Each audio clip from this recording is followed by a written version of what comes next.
Bienvenue aux rencontres Victor Hugo Co. Bonjour à tous, bienvenue à cet événement littéraire un peu particulier. D'abord parce que le comédien Victor Duclos et moi-même allons l'animer en ligne en raison de la pandémie, évidemment. Ensuite parce que c'est une première. C'est la première des manifestations que les rencontres Victor Hugo Co comptent organiser tout au long de l'année. Ça sera autour d'un écrivain à chaque fois différent et en public cette fois, nous l'espérons.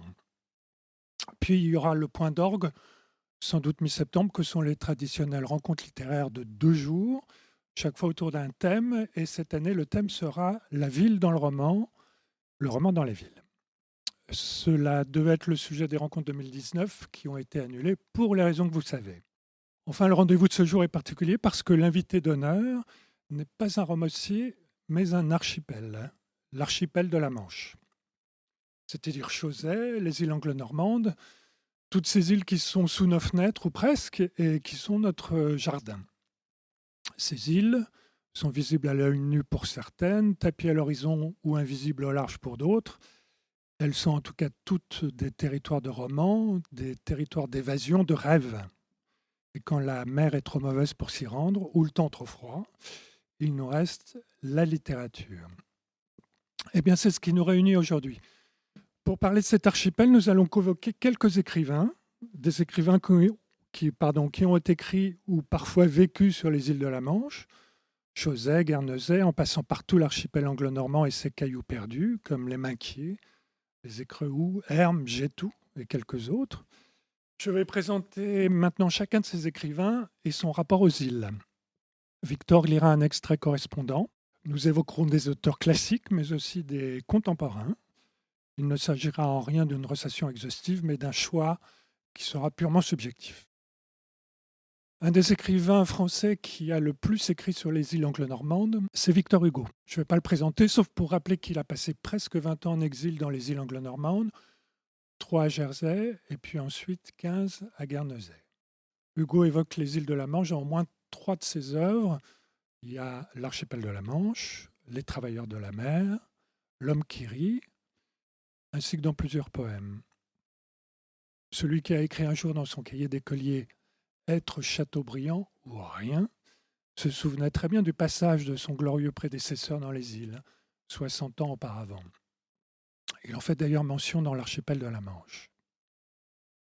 L'archipel de la Manche, c'est un court livre qui est désormais la préface des Travailleurs de la mer.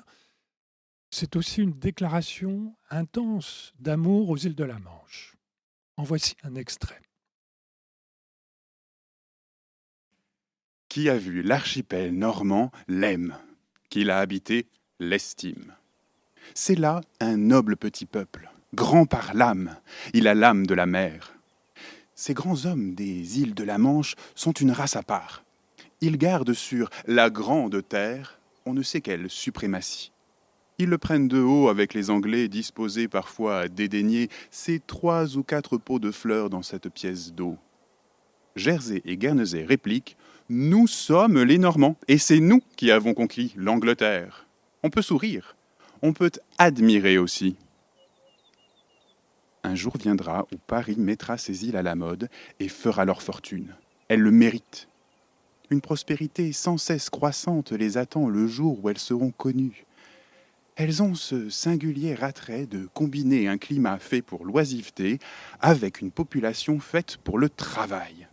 Cet églogue est un chantier. L'archipel normand a moins de soleil que les Cyclades, mais plus de verdure. Autant de verdure que les Orcades, et plus de soleil. Il n'a pas le temple d'Astipalée, mais il a les cromlechs. Il n'a pas la grotte de Fingal, mais il a Sercq. Le moulin hué vaut le Tréport. La grève d'Azette vaut Trouville. Piémont vaut Étretat. Le pays est beau. Le peuple est bon. L'histoire est fière. Le côté sauvage est majestueux. L'archipel a un apôtre, Hélier, un poète, Robert Wace, un héros, Pearson. Plusieurs des meilleurs généraux et des meilleurs amiraux de l'Angleterre sont nés dans l'archipel. Ces pauvres pêcheurs sont dans l'occasion magnifique. Dans les souscriptions pour les inondations et les affamés de Manchester, Jersey et Guernesey ont plus donné, proportion gardée, que la France et l'Angleterre. Ces peuples ont gardé de leur vieille vie de contrebandiers un goût hautain pour le risque et le danger. Ils vont partout, ils essaiment.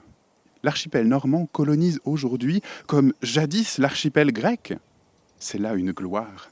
Il y a des Jersiais et des Guernesiais en Australie, en Californie, à Ceylan. L'Amérique du Nord a son New Jersey et son New Guernsey qui est dans l'Ohio.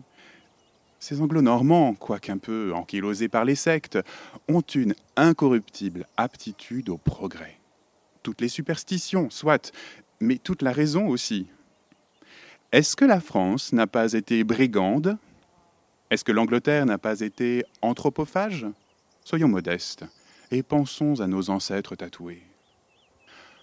Où prospérait le banditisme, le commerce règne. Transformation superbe, œuvre des siècles, sans doute, mais des hommes aussi.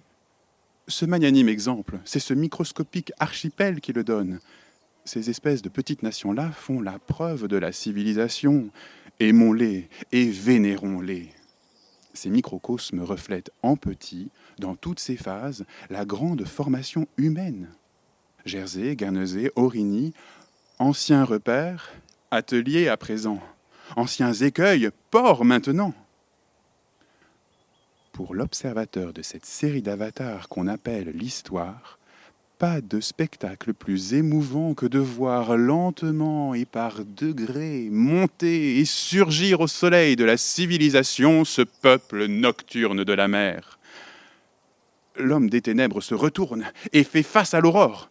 Rien n'est plus grand, rien n'est plus pathétique. Jadis forban, aujourd'hui ouvrier. Jadis sauvage, aujourd'hui citoyen. Jadis loup, aujourd'hui homme. A-t-il moins d'audace qu'autrefois? Non. Seulement, cette audace va à la lumière. Quelle splendide différence entre la navigation actuelle, côtière, riveraine, marchande, honnête, fraternelle, et le vieux dromon informe ayant pour devise « Homo homini monstrum ». Le barrage s'est fait pont. L'obstacle est devenu laide. Là où ce peuple a été pirate, il est pilote, et il est plus entreprenant et plus hardi que jamais. Ce pays est resté le pays de l'aventure en devenant le pays de la probité. Plus le point de départ a été infime, plus on est attendri de l'ascension. La fiente du nid sur la coquille de l'œuf fait admirer l'envergure de l'oiseau. C'est en bonne part qu'on pense aujourd'hui à l'ancienne piraterie de l'archipel normande.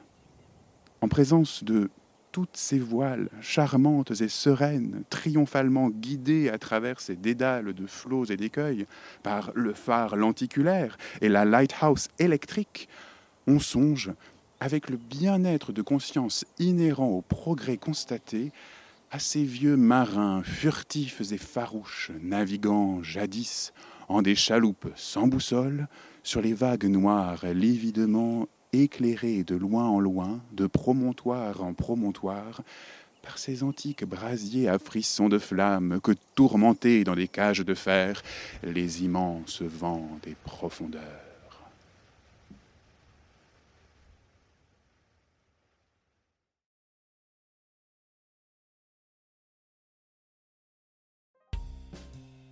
C'était les rencontres Victor Hugo & Co avec Édouard Launay.